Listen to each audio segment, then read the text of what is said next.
Di antara syirik besar yang sangat berbahaya adalah menyembelih kepada selain Allah Subhanahu wa taala. Allah Subhanahu wa taala berfirman, "Qul inna salati wa nusuki wa mahyaya wa mamati lillahi rabbil alamin. La syarikalah." Katakanlah, salatku dan nusuki dan sembelihanku hanya untuk Allah semata, tidak ada sekutu baginya, tidak ada syirik baginya. Fasholli li rabbika wanhar.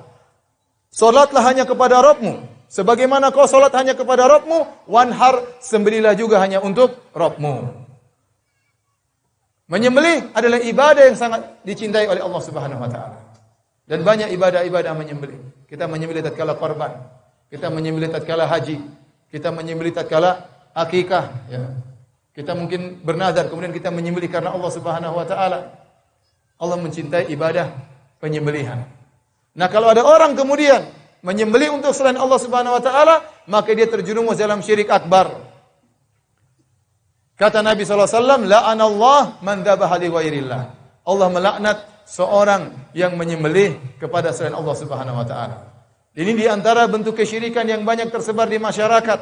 Mereka menyembelih untuk selain Allah Subhanahu wa taala. Mereka menyembelih untuk jin. Mereka menyembelih untuk arwah. Ini kesyirikan. Tatkala ingin bangun rumah, khawatir rumahnya diganggu oleh jin, maka dia pun menyembelih ayam atau menyembelih kambing, kemudian darahnya ditumpahkan di tanah tersebut. Lihat ritual yang dilakukan oleh sebagian orang. Setiap tahun menyembelih kepala kerbau, kemudian diletakkan di lautan. Ini syirik akbar. Ini bukan kegiatan orang Islam. Ini tradisi harus dihentikan. Ini tradisi kesyirikan. Tradisi mengantarkan masyarakat dalam neraka jahanam, kekal selama-lamanya. Jangan beralasan demi wisata supaya orang-orang wisatawan mau lihat acara ini. Apakah Anda ingin dunia mengorbankan manusia kekal dalam neraka jahanam? Ini tradisi harus dihentikan. Menyembelih untuk selain Allah Subhanahu wa taala, menyembelih untuk jin. Seorang bikin proyek, tatkala ingin memotong atau membongkar atau membuka sebagian hutan, maka tidak boleh dibuka kecuali setelah mengadakan ritual penghormatan terhadap ruh, kemudian mengambil sebagian hewan disembelih. Ini adalah kesyirikan yang nyata.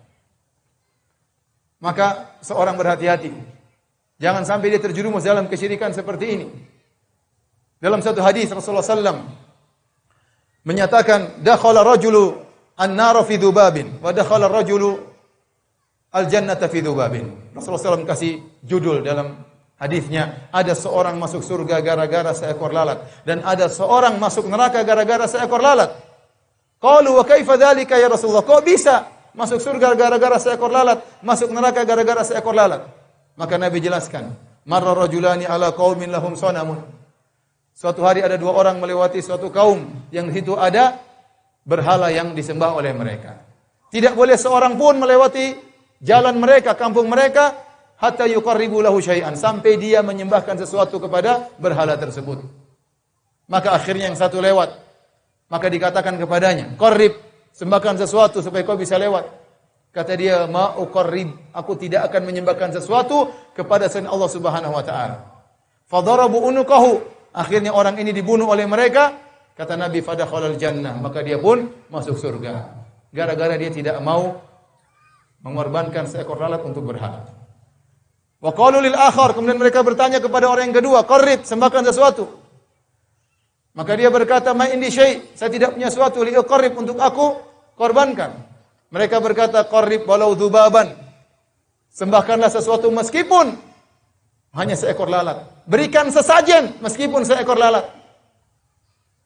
Faqarraba dzubaban fakhallau sabilahu fadakhalan nar. Maka dia pun menangkap seekor lalat, dia letakkan kepada berhala tersebut, kemudian dia dipersilakan untuk melewati kampung tersebut, maka dia pun masuk neraka jahanam. Perhatikan, hanya seekor lalat, hewan yang hina, kemudian dia jadikan sajen, dia sembahkan kepada berhala, hanya seekor lalat, maka dia meninggal masuk neraka jahanam.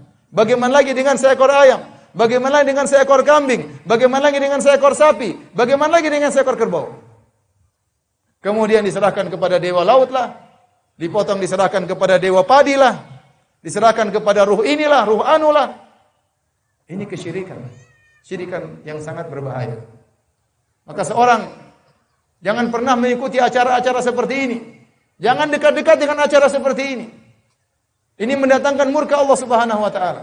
Jika seorang meninggal dunia dalam kondisi melakukan demikian, maka dia akan masuk neraka dan kekal selama-lamanya dalam neraka jahanam. Ibadah yang dia lakukan selama ini akan hancur. Salatnya hancur, umrohnya hancur, bacaan Qur'annya hilang. Puasanya hilang, tidak ada manfaatnya. Tidak bermanfaat. Kata Allah Subhanahu wa taala, "La in asyrakta la yahbatanna 'amaluk wa la takunanna minal khasirin." Kalau kau berbuat kesyirikan, maka akan gugur seluruh amalan yang kau lakukan. Salatmu, puasamu, sedekahmu, bacaan Qur'anmu, semuanya gugur. Kalau kita meninggal dalam kondisi melakukan syirik akbar, waliyadzubillah, maka berhati-hati. Ini di antara syirik yang banyak tersebar di masyarakat. Jangan sampai Anda meninggal di atas kesyirikan seperti ini. Neraka mengancam Anda. Neraka yang membuat Anda kekal selama-lamanya. Hidup cuma sebentar. Jangan sampai orang meninggal dalam kondisi syirik kepada Allah Subhanahu wa taala.